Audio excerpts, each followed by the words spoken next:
사건은 알키노우스가 오디세우스의 정체를 물어보면서 끝이 났었죠. 이제 9권 시작할까요? 오디세우스가 자신의 이름과 출신을 말하였습니다. 자신은 라에르테스의 아들 오디세우스로 이미 온갖 계책으로 세상에 큰 명성을 얻었으며 자신의 고향 이타카는 바위투성이의 척박한 섬이지만 자신에게는 세상 어느 곳보다 가고 싶은 곳이라며 칼립소나 키르케가 자신을 남편으로 삼아 지내길 바래 붙잡았지만 고향으로 돌아가기를 바라는 자신을 설득할 수 없었다고 하였죠. 그리고는 트로이를 떠난 이후의 일들을 이야기하였습니다. 트로이를 떠나자 바람은 오디세우스의 함선들을 트라케로 보냈습니다. 도착한 곳은 키코네스족이 사는 곳으로 그들의 도시 이스마로스를 공격하고 약탈하였죠. 약탈한 여인들과 재물을 분배한 후 그만 돌아가자고 하였지만 전우들은 승리에 도취해 그의 말을 듣지 않았습니다. 그들은 가축을 잡아먹고 술을 마구 퍼마셨죠. 그러는 동안 이스마르스의 키코네스인들은 이웃의 다른 키코네스인들을 불러와 반격하였습니다. 버티어 보았지만 저들의 수가 훨씬 많았기에 밀려날 수밖에 없었고 배마다 6명의 전우들이 죽었습니다. 오디세우스와 일행들은 전우들의 죽음에 비통해하면서도 죽음을 벗어난 것을 기뻐하며 배를 타고 달아나야 했죠. 이때 제우스가 엄청난 폭풍을 일으켜 바다를 뒤집어 놓았고 이틀 밤낮을 곤두박질치며 시달렸습니다. 셋째 날이 되자 다시 돛을 달고 배를 똑바로 몰 수 있었죠. 그러나 함선들이 말레아 곶을 돌려고 할 때 갑자기 파도와 바람이 자신들을 밀쳐내었습니다. 9일 동안 떠밀려났고 열흘째에 겨우 땅에 닿았습니다. 학자들은 그곳을 북아프리카의 티니지나 리비아 해안 근처로 추정합니다. 오디세우스는 전우 2명에게 전령 1명을 붙여 이곳에 어떤 사람들이 살고 있는지 알아오게 하였습니다. 이곳 사람들은 적대적이지 않았고 그들에게 로토스라는 열매를 먹어보라고 주었습니다. 그런데 열매를 먹은 부하들은 임무도 잊고 고향으로 돌아가는 것도 잊어버렸습니다. 계속 로토스를 먹으며 이곳에서 지내려 하였죠. 오디세우스는 이들을 억지로 끌고 배에 태운 뒤 다시 항해를 시작했습니다. 로토스 열매는 마치 마약 같네요. 이것은 현실 도피와 무의도식의 유혹을 상징합니다. 로토파고 위의 땅을 떠난 오디세우스의 함선들은 키클롭스들의 땅에 닿았습니다. 학자들은 그곳이 시칠리아의 에트나 화산 부근이라고 추정하고 있습니다. 이들의 땅은 너무도 기름지고 풍요로워 아무것도 하지 않아도 곡식들이 철마다 열리고 포도나무에는 포도가 무성하였습니다. 하지만 키클롭스들은 술을 담글 줄 몰랐고 배도 만들 줄 몰랐기에 바다를 건너가지는 못하였죠. 그들은 해안에 산 기슭의 빈 동굴을 하나씩 차지하고 서로 참견하지 않은 채 각각 독립적으로 살았습니다. 그들의 땅에서 적당히 떨어진 곳에 작은 무인도가 하나 있었습니다. 이 섬에는 자연적으로 형성된 좋은 포구가 있어 오디세우스 일행은 밤이었지만 함선들을 댈 수 있었죠. 아침이 되자 섬을 돌아다니며 야생 염소를 사냥하였고 그날 많은 고기와 키코네스족에게 약탈했던 술로 잔치를 벌였습니다. 다음날 아침에 오디세우스는 회의를 소집했습니다. 자신의 배 한 척으로만 무트로 건너가 건너편에 사는 자들이 손님에게 친절하고 신을 두려워하는 마음씨를 가졌는지 시험해보겠다고 하였죠. 오디세우스와 동료들은 노를 저어 건너편 바닷가에 도착했습니다. 약간 높다란 곳에 동굴 하나가 보였는데 엄청나게 큰 사내 하나가 양과 염소떼를 치고 있었습니다.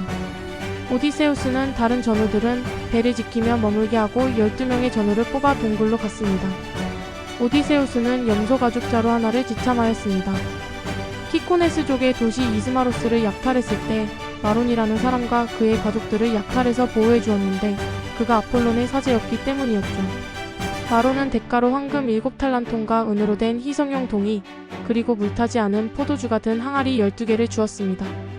당시에는 포도주와 물을 1대3 정도로 희석해 마시는 것이 보통이었지만 마론이 준 포도주는 1대20으로 희석해 마셔도 될 정도로 진했습니다. 오디세우스가 가져간 가죽자루에는 바로 이 포도주 원액이 가득 들어 있었죠. 오디세우스 일행이 동굴에 도착했을 때 마침 주인은 없었습니다. 그들은 동굴로 들어가 안을 살펴보았죠. 광주리마다 치즈가 가득했고 우리에는 새끼 양과 염소들이 종류와 크기별로 따로 가두어져 있었습니다. 동료들은 치즈와 새끼 양들을 배로 가져가 떠나자고 청하였지만 오디세우스는 듣지 않았습니다. 동굴에 사는 자가 자신을 손님으로 대해주고 선물을 주는지, 즉 환대를 아는 문명인인지 알고 싶었죠.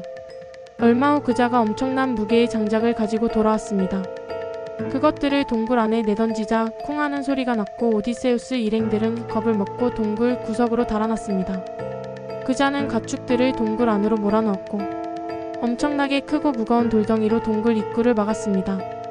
암컷들에게서 젖을 짜 그릇에 담았고 불을 피웠죠. 그제야 오디세우스 일행을 발견하고는 누구이며 어디서 왔는지 물었습니다. 동료들은 겁에 질려 혼이 나갔지만 오디세우스는 견디고 대답했습니다. 자신들은 명성이 자자한 아가멤논의 백성이며 트로이를 떠나 집으로 가는 길에 표류하여 오게 되었고 그대가 환대해 주거나 손님의 당연한 권리인 선물을 줄 것을 기대하고 온 것이니 탄원자들과 나그네들의 신 제우스를 두려워한다면 자신들을 손님으로 대해달라고 하였습니다. 그러자 그자는 키클롭스들은 강력하기 때문에 신들을 아랑곳하지 않는다며 너희들을 아껴줄 일은 없을 것이라 하였습니다. 그러면서 타고 온 배를 어디에 세워놓았는지 물었죠.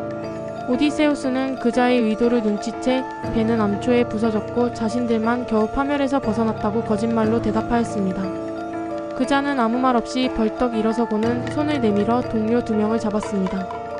그리고는 땅바닥에 내려쳐 죽였고 뼈까지 남김없이 먹어버렸습니다. 오디세우스 일행은 울며 제우스에게 기도하였고 어찌할 바를 몰랐습니다. 그자는 그릇에 담았던 젖까지 마저 마시고는 큰 대자로 누워 잠들었죠. 오디세우스는 칼로 잠든 그자를 찌를까도 생각했지만 동굴 입구를 막고 있는 엄청난 무게의 돌을 밀어낼 수 없었기에 참고 기다릴 수밖에 없었습니다. 아침이 되자 그자는 다시 2명을 잡아먹었습니다. 그리고 가축들을 밖으로 몰아 산으로 갔습니다. 물론 동굴 입구는 막아놓았지요. 오디세우스는 동굴 한편에서 커다란 말뚝을 발견하고 끝을 뾰족하게 깎게 하였습니다. 이것을 불에 가져가 달구었고 똥무더기 근처에 감추어 놓았죠. 저녁이 되자 키클롭스가 다시 돌아왔습니다. 동굴 입구를 막고 또 2명을 잡아먹었죠. 오디세우스는 포도주가 든 대접을 들고 키클롭스에게 다가갔습니다. 자신들을 불쌍히 여겨 고향으로 보내줄까 싶어 가져온 선물이니 마셔보라고 하였죠. 그자는 아무 의심 없이 받아 마셨고 그 맛에 기뻐하며 다시 청하였습니다. 너는 자진하여 그것을 한 잔 더 따르고 지금 당장 내 이름을 밝혀라. 그러면 나는 너를 기쁘게 해줄 선물을 주겠다.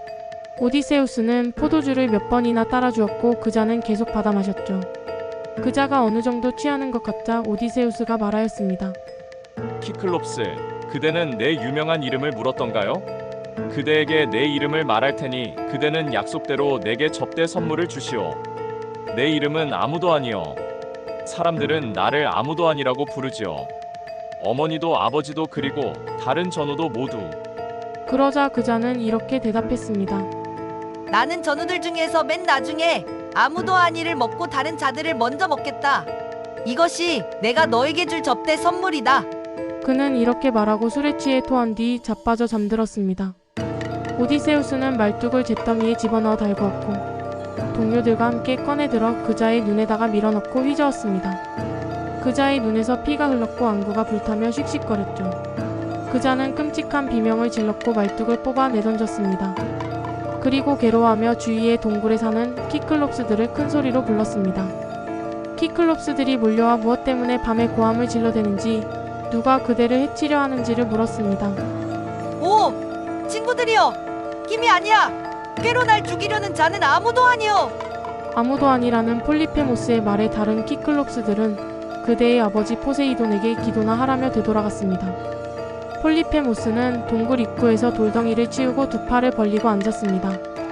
밖으로 나오는 사람이 있으면 잡을 요량이었죠. 오디세우스는 다시 꾀를 짜내었습니다. 큰 양 3마리를 조용히 하나로 묶었고 가운데 수량의 배 밑에 한 명씩 달라붙게 하였습니다. 오디세우스는 가장 훌륭해 보이는 수량에게 매달렸습니다. 그리고 동이 트기를 기다렸죠. 아침이 되자 가축들이 내보내달라고 보채었습니다. 폴리페모스는 오디세우스의 꾀를 알아차리지 못하고 가축들을 내보내었죠.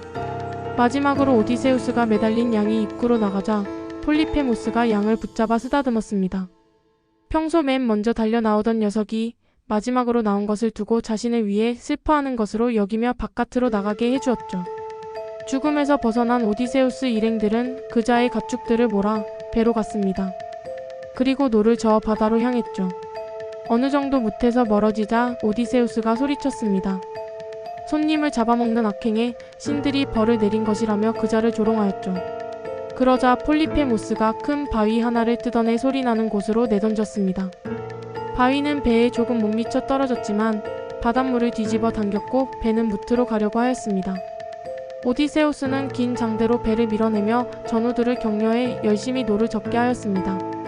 먼저 번보다 2배 거리만큼 멀어지자 전우들의 만류에도 다시 소리쳤습니다. 키클롭스, 필멸의 인간들 중에 그대의 눈이 치욕스럽게 먼 것에 대해 묻는 이가 있거든. 그대를 눈멀게 한 것은 이타케의 집에서 사는 라에르테스의 아들, 도시의 파괴자 오디세우스라고 말하시오. 그리스 신화에 등장하는 영웅들은 업적을 남기고 성공하지만 대체로 비극적인 최후를 맞는 일이 많습니다. 성공한 후 자만심과 오만에 빠지기 때문입니다. 이것을 휴브리스라고 합니다. 오디세우스 역시 마찬가지입니다. 그는 트로이 전쟁에서 큰 공을 세웠고 도시의 파괴자라는 이명을 얻었습니다. 그리고 이번에도 지혜로 죽음의 위기를 벗어났고 성공에 도취되어 오만해졌죠. 그는 과시아드 폴리페모스에게 자신의 정체를 밝히고 말았는데 불행하게도 자신이 도발한 자가 평범한 키클롭스가 아니라 강력한 신의 아들이라는 것을 몰랐기 때문입니다. 입방정은 항상 화를 불러오게 되죠. 폴리페모스는 오디세우스라는 자의 손에 시력을 잃을 것이라고 한 텔레모스의 예언을 떠올렸습니다. 그는 오디세우스라는 자가 자신보다 크고 용맹한 사내일 것이라고 여겼었죠. 그는 포세이돈에게 기도하였습니다. 내 말을 들으소서. 대지를 떠받치는 검푸른 머리의 포세이돈이여, 내가 진실로 그대의 아들이고 그대가 내 아버지이심을 자랑스럽게 여기신다면 이타케의 집에서 사는 아이르테스의 아들, 도시의 파괴자 오디세우스가 집에 돌아가지 못하게 해주소서. 그러나 그자가 가족들을 만나고 잘 지은 집과 제 고향 땅에 닿을 운명이라면 전우들을 다 잃고 나중에 아주 비참하게 남이 배를 얻어 타고 돌아가게 하시고 집에 가서도 고통받게 해주소서. 포세이돈은 아들의 기도를 들었죠. 폴리페모스는 다시 더 큰 돌을 집어들어 내던졌는데 이번에는 배를 살짝 넘어 떨어졌습니다. 그러자 바닷물이 배를 앞으로 당기며 바다로 더 나아가게 만들었죠. 나머지 함선들이 기다리고 있던 무인도에 도착하자 오디세우스는 자신이 매달렸던 그 순양을 잡아 제우스에게 제물로 바쳤습니다. 그리고 온종일 고기와 술로 잔치를 벌였고 바닷가에 누워 잠이 들었죠. 다음날 동이 트자 다시 항해를 시작하였습니다.